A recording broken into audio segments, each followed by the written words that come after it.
In the third year of my marriage to Conrad Hollowell, after being blind for 10 long years, my sight finally came back. I was so overwhelmed with joy that I ran all the way home, eager to tell him the moment I opened the door. But instead, what I walked in on was him and Estelle Denier wrapped around each other in our bedroom. His usually cold, distant face was flushed, his body moving against hers. And his other woman, she looked soft, alluring, her voice filled with breathy moans. The scene made me freeze all over. My lips parted to speak, but their conversation stopped me.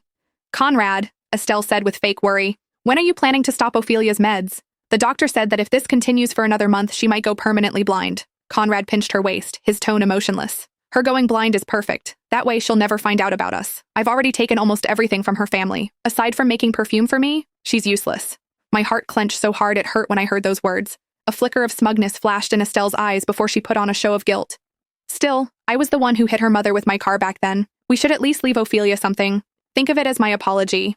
And at that moment, everything finally made sense. The man I once pulled back from the brink had turned into the monster who destroyed me. He was like a colorless, tasteless poison, sweet in the beginning until it seeped into every part of me and swallowed me whole. He gave my perfume to another woman. He stole my achievements. He even took my sight. Realizing all of this felt like a blade slicing straight through me. I stared at the two of them, entangled, shameless, betraying me without a second thought. The fire burning in my eyes felt endless. Right then and there, I swore I would destroy the Hollowells group. I would use my perfume and every sin they committed to drag them down into hell, and I would do it for my mother so she could finally rest in peace. The day I finally got my sight back just happened to be our 3rd wedding anniversary. I honestly thought God was sending me a gift. I was ready to bring the report home and surprise Conrad, maybe even celebrate a little. But not even 30 minutes later, a letter showed up. And on it, in clear braille, was the one thing I never expected to read, that Conrad had been cheating on me. The dates, the times, how often, every disgusting detail was spelled out perfectly. I didn't want to believe it. My heart was shaking so hard it hurt. But the times recorded, all of them were moments he really wasn't with me. My stomach dropped with that fact. My hands were trembling when I called him. He had never ignored my calls before, but this time he just didn't pick up.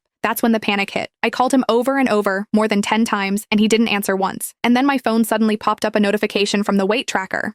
"Your current weight is 3 kilograms more than your previous measurement. Rapid weight gain can damage your health. Please pay attention." The moment I saw it, everything inside me just collapsed. There was a woman in my bedroom, standing on my scale. I snapped. I grabbed a taxi straight home. The second I set foot inside the villa, I heard it. Her breathy little moans floating down from upstairs, mixed with a man's low voice. I didn't even need to see. I knew that voice. After more than 10 years, his voice was burned into my bones. I just never thought he would sleep with another woman. I wanted to storm upstairs and scream at him, but then I heard them talking. "Conrad, if I hadn't run over Ophelia's mother back then, you wouldn't have had to marry her just for a letter of forgiveness.